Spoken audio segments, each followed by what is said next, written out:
अस्सलाम वालेकुम second year math के नेक्स्ट लेक्चर में आप सबको खुश आमदीद। तो बेटा जैसे कि आप लोगों को पता है कि हम जब तक इस दुनिया के अंदर है ना तो कोई भी चीज़ ऐसी नहीं है जो आप कहें कि परमानेंट हो, मतलब कि टाइम टू टाइम हर चीज़ ने जो है ना वो चेंज हो जाना है। बिल्कुल इसी तरह से आज जो चीज़ जो है ना वो जो हमें बहुत पसंद है या बहुत अच्छी लग रही है, with the passage of time आप देखोगे कि आपकी अट्रैक्शन उस चीज़ के लिए जो है ना वो कम होती जा रही होगी। तो कोई भी चीज़ हमें उसी वक्त तक अट्रैक्ट करती है जब तक आप लोग जो है ना उसको डिस्कवर नहीं कर लेते। अब हमारी जो नेचर है अल्लाह की ज़ात ने बनाई ही इस तरह से है कि जब हम किसी भी चीज़ को डिस्कवर कर लेते हैं या किसी भी चीज़ के बारे में बहुत ज़्यादा जान जाते हैं तो हमारी जो अट्रैक्शन कह लें या हमारी जो इंटरेस्ट है उस चीज़ के अंदर वो आहिस्ता आहिस्ता खुद ही कम होता जाता है। बिल्कुल इसी तरह से आप अपनी रोज़मर्रा ज़िंदगी में बहुत सारी ऐसी चीज़ें देखते होंगे कि जो आज जो है ना आपका दिल चाह रहा होगा कि हमें वो मिल जाएं या हम उनको जो है ना अचीव कर लें, लेकिन जैसे जैसे जो है ना आपकी लाइफ के अंदर जो है ना टाइम आता जाएगा, नेक्स्ट आप मूव करते जाओगे, आप देखोगे कि एक टाइम ऐसा आ जाएगा कि वो चीज़ जो किसी वक्त में आपके लिए बहुत ज़्यादा इंपॉर्टेंट थी लेकिन अब वो उस तरह से नहीं रही। रीज़न कि आपने जो है ना उसको डिस्कवर कर लिया है या आपका जो इंटरेस्ट है उस चीज़ से हटकर किसी दूसरी चीज़ में चला गया है। तो बेटा बताने का जो मकसद है या जो इस बात में मेरा पॉइंट है वो ये है कि अब जो है ना हर एक की ज़िंदगी है, नो डाउट उसे जो है ना कोई भी चीज़ अच्छी लग रही होगी या वो चाह रहा होगा कि मुझे वो मिल जाए। तो बेटा अगर तो वो आपको मिल जाए ठीक है, लेकिन अगर आपको वो चीज़ नहीं ना मिल रही तो अब ये नहीं आप लोगों ने समझ लेना कि मेरी जो लाइफ है ना उसका तो एम जो है या उसका जो गोल है, उसका जो मकसद है वो ही ख़त्म हो गया है। बेटा ऐसा बिल्कुल नहीं होगा, थोड़ा टाइम को पास होने दें, आप देखेंगे कि वही चीज़ आपके लिए बिल्कुल भी कोई इंपॉर्टेंस नहीं रखेगी। तो बहुत सारी चीज़ें आएंगी आपकी ज़िंदगी के अंदर। अभी आपकी लाइफ की जो है ना क्या कहते हैं स्टार्टिंग पॉइंट है एक। अब जैसे जैसे आगे जाओगे आप देखोगे कि आपकी जिंदगी के अंदर आपकी लाइक्स एंड डिसलाइक्स ये with the passage of time change होते रहेंगे। तो कभी भी अपनी लाइफ से आपने मायूस नहीं होना और ना ही जो है ना वो क्या कह लें सारा कुछ छोड़ के बैठ जाना है कि मगर मुझे जो है ना ये चीज़ नहीं मिले तो सब खत्म हो गया। बेटा ऐसा बिल्कुल नहीं होने वाला। तो लाइफ को जो है ना तब तक ये मैं पहले भी बड़ी दफ़ा आप लोगों के साथ शेयर कर चुका हूँ कि लाइफ जो है ना वो एक रेस की तरह ही है, आपको पता है इस चीज़ के बारे में। तो अगर आप रुक जाओगे ना तो लाइफ नहीं रुकने वाली, लोग चलते रहेंगे, हाँ आप उधर ही खड़े रह जाओगे अकेले और कोई आपको साथ लेके जाने वाला नहीं होगा। तो बेहतर यही है कि हम जो है ना उनके साथ चले। नो डाउट एक पॉइंट ऐसा होता है कि जब हमारी स्पीड उस लेवल की नहीं होती, लेकिन आप मूव करते जाएं। आप जो है ना वो आपको पता है ना कि slow and steady wins the race. आप चलते जाएं, खा आपकी स्पीड जो है वो कितनी ही स्लो क्यों ना हो। तो इंशाल्लाह एक टाइम ऐसा ज़रूर आएगा अल्लाह आपको जो है ना आपकी क्या कह लें कि सोच से बढ़कर जो है ना वो अता करेंगे।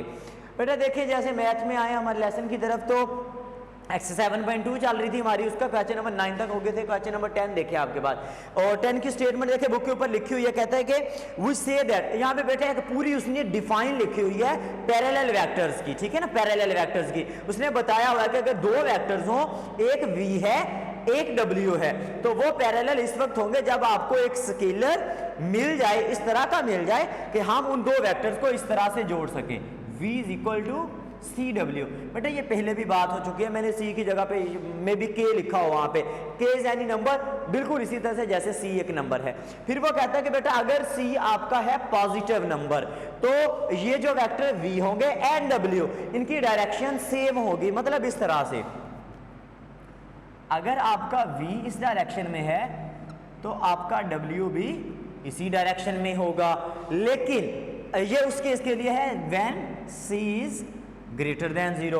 अब मान लें कि C अगर लेस देन 0 है तो फिर आपका बेटा अगर V जो है ना इस डायरेक्शन में है तो आपका W क्या हो जाएगा, उसकी अपोजिट डायरेक्शन में होगा वो क्या कह लें पैरेलल, इंटरसेक्ट कहीं नहीं कर रहे एक दूसरे को, लेकिन अब उसकी डायरेक्शन क्या हो जाएगी, चेंज हो जाएगी। तो ये दो पॉइंट थे। अब ये जो बेटा ए वाला पार्ट है ना उसके अंदर वो कहता है कि find two vectors of length 2, दो वेक्टर्स फाइंड करें जिनकी लेंथ कितनी हो, 2 हो, एंड वो वेक्टर जो है वो पैरेलल हो इसके, ठीक है ना, गिवन वेक्टर के। तो बेटा जब भी इस तरह का केस है कि आपने पैरेलल वेक्टर फाइंड करना है तो जो यूनिट वेक्टर होता है ना वो हमेशा अपने वेक्टर के पैरेलल ही होता है। तो यहां पे हम लिखते हैं कि लेट रिक्वायर्ड वेक्टर, या रिक्वायर्ड वेक्टर नहीं लिखना चाहिए क्योंकि दो वेक्टर्स फाइंड करने ना। आप इसको कुछ इस तरह से स्टार्ट करें कि लेट पैरेलल वेक्टर टू किसके पैरेलल, v के। अब उसको क्या नाम दे ले, कोई और वेक्टर दे ले। Let parallel vector to v is u। हमारे पास वेक्टर क्या है, u है। तो अगर आपके पास अब जो है ना parallel vector to v is u, हम उसको नाम दे देते हैं u का। तो बेटा अब ये जो u होगा ना आपका वो क्या होगा भला, अगर उसके पैरेलल होना है तो पैरेलल बेटा आपको पता है उसका यूनिट वेक्टर ही होगा। और यूनिट वेक्टर का फार्मूला अगर आपको याद हो तो वो था कि आप वेक्टर को उसकी मैग्नीट्यूड पे क्या कर देते हो, डिवाइड। देखिए मैंने वेक्टर यहाँ पे v लिया है, ठीक है ना बेटा। अब देखिए अगर आपके ज़हन में यहाँ पे आ रहा हो कि मुझे लिखना चाहिए था v का यूनिट वेक्टर लिखना चाहिए था ना, इस तरह से मुझे ये लिखना चाहिए था, तो बेटा ये लिख लो। यहाँ पे जो है ना ये वाला u वेक्टर, ये एक ही बात है क्योंकि हम ऑलरेडी लेट कर चुके हैं। क्या लेट किया है वाला, let parallel vector to v। अब जो v के पैरेलल होना था ना बेटा वो v हैट ही होना था। अब होना v हैट था लेकिन हमने उसको नाम किसका दे दिया है, u का, तो इसलिए मैंने यहाँ पे u लिख दिया। बेटा अब ये आ गया आपके पास। तो हमें क्या चाहिए, v का मैग्नीट्यूड, और v वेक्टर तो ऑलरेडी है, v का मैग्नीट्यूड फाइंड करते हैं। तो इससे कंफ्यूज नहीं होना, सिंपल सा है कि यूनिट वेक्टर लेना है आपने और कुछ भी नहीं है इसके अंदर। देखिए बेटा आपके पास इतनी मैग्नीट्यूड क्या आएगी, 2 square plus minus 4 square plus 4 square. बेटा इसको करें तो 4 प्लस 16 प्लस 16, या बेटा कितना आ जाएगा आपके पास 36 और 6। तो ये इसकी मैग्नीट्यूड बेटे आपके पास क्या आ गई, v। अब u वेक्टर देखिए आपके पास क्या आएगा, जो पैरेलल है v के, और वो कोई और वेक्टर नहीं है बल्कि v का यूनिट वेक्टर ही है। नाम जस्ट आपने u उसको दे दिया है। बेटा क्या आएगा, v वेक्टर लिखें सारा आप, वो गिवन था 2i minus 4j plus 4k divided by magnitude is 6, या फिर बेटे इसको आप ऐसे लिख सकते हो 2/6i minus 4/6 j plus 4/6 k। इसको थोड़ा सिंपल करें बेटा, देखिए ये इसके साथ कट जाएगा, 1 टाइम्स 2 एंड 2 3 6, तो ये क्या आ जाएगा 1/3i। अगले को सॉल्व करें तो 2/3j, इसी तरह से अगले को करें तो 2/3k। ये वेक्टर बेटा क्या आ गया आपके पास, ऐसा वेक्टर जो पैरेलल है। लेकिन दो कंडीशंस थी, एक तो पैरेलल था वो आपने फाइंड कर लिया, उसने कहा था साहब उसकी लेंथ भी कितनी है 2 है। तो यहां पे बेटा आप लिखोगे, एक लाइन में हम इसको खत्म करते हैं कि आवर,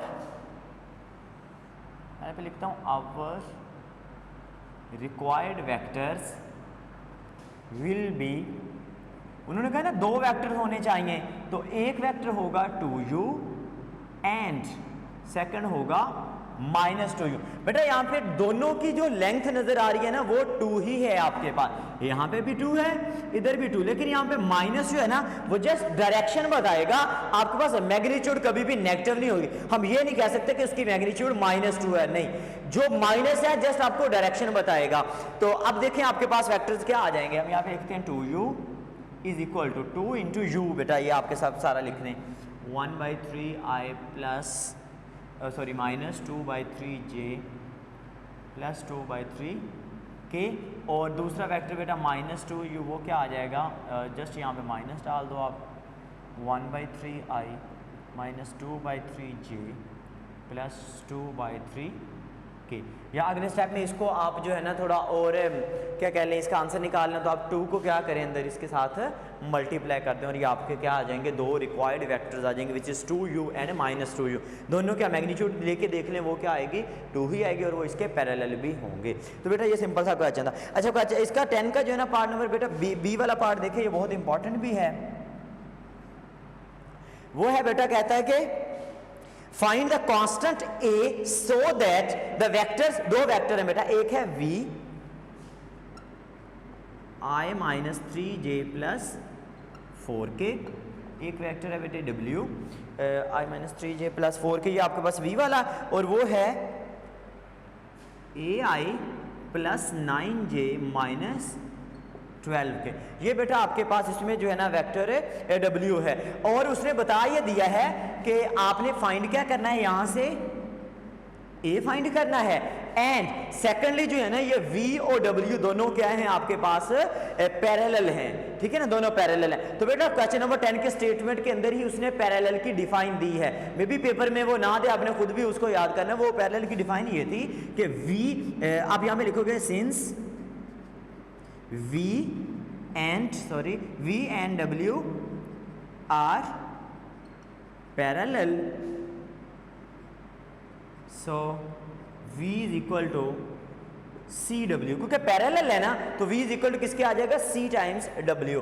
अब यहाँ पे बेटे उनके वैल्यूज लगाएं। v क्या है आपके पास, i minus 3j plus 4k is equal to c into w, w is ai plus 9j minus 12k। या फिर अगले स्टेप में बेटा इसको थोड़ा सिंपल करते हैं, i minus 3j plus 4k is equal to, बेटा इसको मल्टीप्लाई करें क्या आएगा, सी ए आई प्लस 9cj माइनस 12ck आ गया। ये आपके पास बेटा देखिए दो वेक्टर्स हैं और वो एक दूसरे के इक्वल भी हैं, तो आप इनको क्या करें, इक्वेट कर लें। अब यहाँ पे लिखेंगे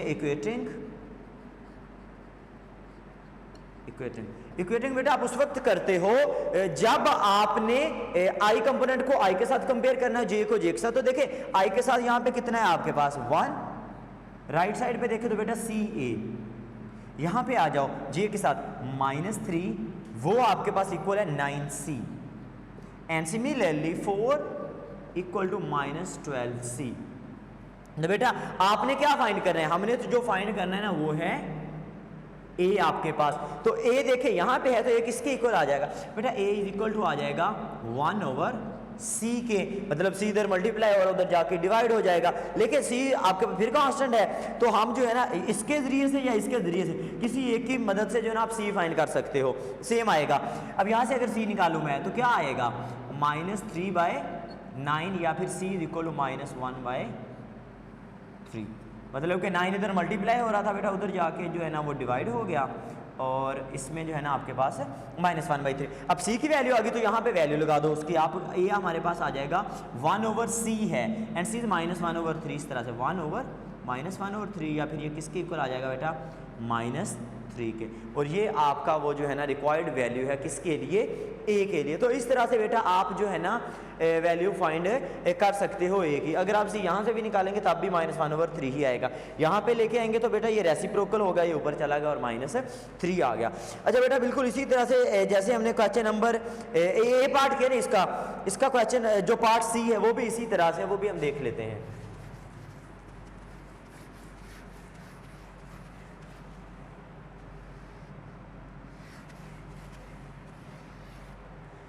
देखिए बेटा वो कहता है कि find a vector of length 5 in the direction opposite to that of v। v यहाँ पे जो आपके पास बेटा दिया है उसने वो है i-3j प्लस 4k, सेम एक ही तरह के वो क्वेश्चन जो है ना वो बार बार आपसे पूछ रहे हैं। यहाँ पे क्या वहाँ पे लेंथ 2 थी, यहाँ पे लेंथ उसकी कितनी हो गई 5 हो गई।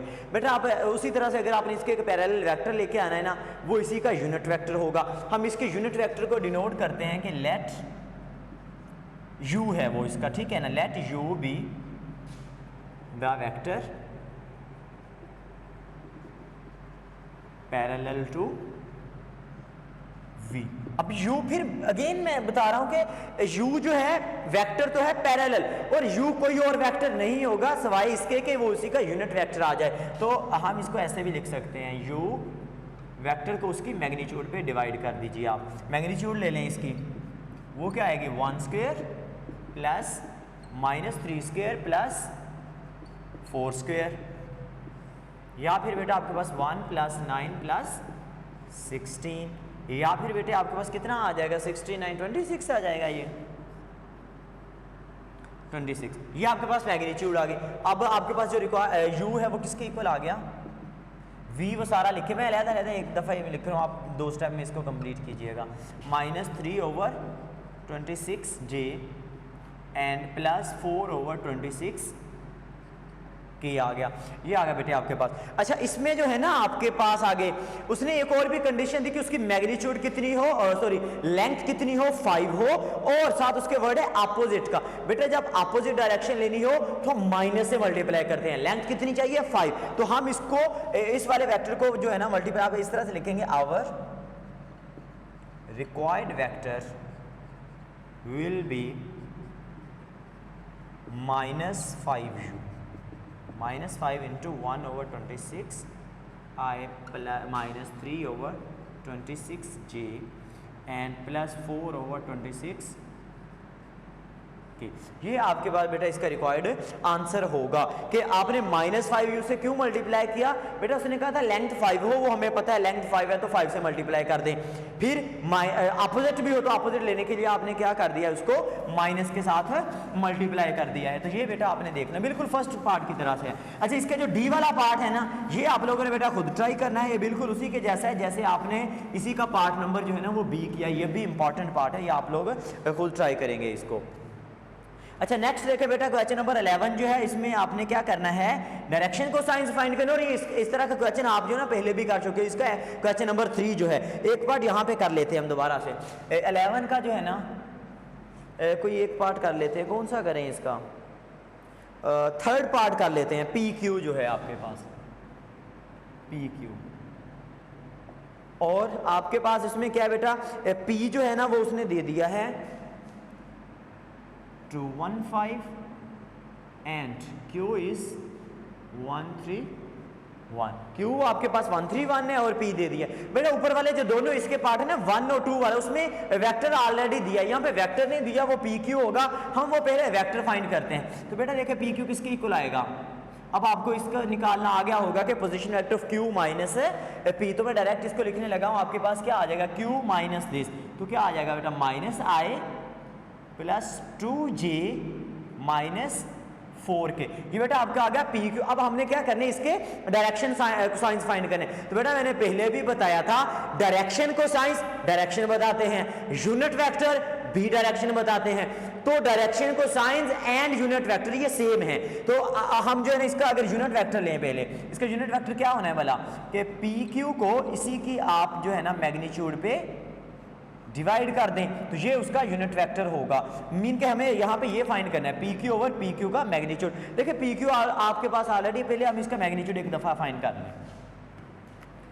मैग्नीट्यूड क्या आएगा, -1² प्लस 2² प्लस -4²।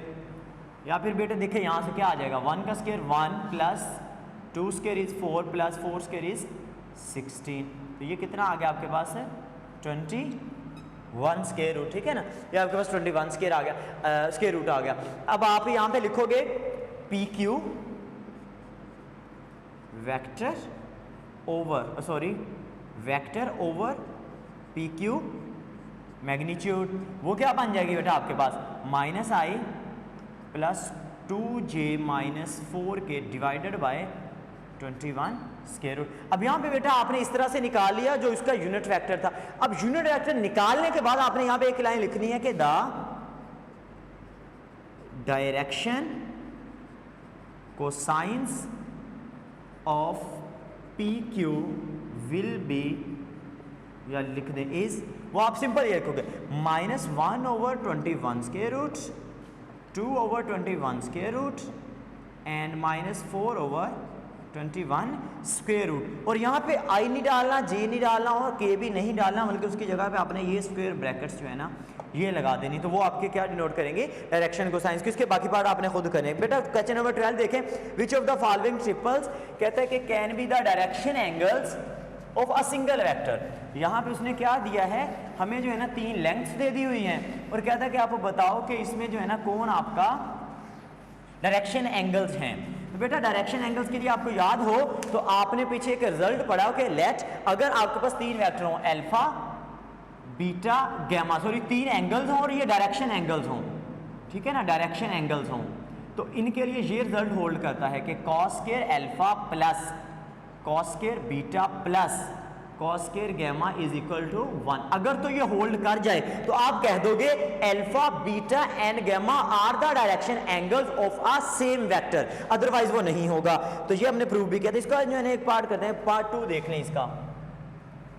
उसमें बेटा जो रीडिंग दी है ना उसने वो है 30, 45 एंड 60, यानी कि तीन तीन एंगल्स हैं, ये अल्फा मान है, ये बीटा, ये गैमा आपके पास। अब यहाँ पे लिखेंगे वही, अब स्टार्ट करें यहाँ से। We have cos square alpha plus cos square beta plus cos square gamma. Sorry यहाँ पे जो है ना आपके पास, यहाँ पे आपके पास आ जाएगा कॉस स्क्वायर गैमा। इक्वल करें बेटा इसको। अब देखिए कॉस की वैल्यू वैसे ही लिख रहे हैं। अल्फा आपका बेटा फर्स्ट वो है 30, और आपको पता है स्क्वायर जो है ना हमेशा एंगल का तो होता नहीं है, फंक्शन का तो आप ऊपर भी लिख सकते हो। Plus cos 45 square is sorry plus cos, और यहाँ पे हो जाएगा 60 होल स्क्वायर। इसका आंसर निकाल दें। अगर तो आ गया 1 तो ये जो है 30, 45, 60 एक ही वेक्टर के डायरेक्शन एंगल हो गए। अगर 1 नहीं आया तो आप बोल दो कि ये एंगल एक ही वेक्टर के डायरेक्शन एंगल्स नहीं है। तो देखिए बेटा cos 30 कितना होता है आपके पास? cos 30 जो है आपके पास वो होता है √3/2 plus cos 45 is 1/√2 plus cos 60 बेटा आपके पास होता है 1/2। देखिए ये क्या आ जाएगा 3/4 प्लस 1/2, सॉरी ये तो खत्म हो जाएगा ना, प्लस 1/4। एलसीएम ले लें इसका बेटा, क्या आएगा 4 ही आएगा। तो क्या आ गया 3 + 2 + 1, या फिर 3 2 5 1 6 6/4 which is not equal to 1। बेटा देखिए 1 के इक्वल नहीं है तो आप बोल दोगे कि 30, 45 and 60 degree are not direction angles of a single vector. अगर ये 1 आ जाता तो आपके पास ये डायरेक्शन एंगल होने थे, अब ये नहीं होगा। तो ये बेटा आपकी जो है ना एक्सरसाइज 7.2 थी जो ख़त्म हो चुकी है। आई होप कि आप लोगों को इसके क्वेश्चंस की समझ आई होगी। बहुत सिंपल थी, आपने जो है ना 1 बाय 1 सारे क्वेश्चन इसके ट्राई करने हैं। इंशाअल्लाह हमारा जो है ना अगला लेक्चर होगा उसमें हम नेक्स्ट स्टार्ट करेंगे। तब तक के लिए अपना ख्याल रखिए। अल्लाह हाफिज़।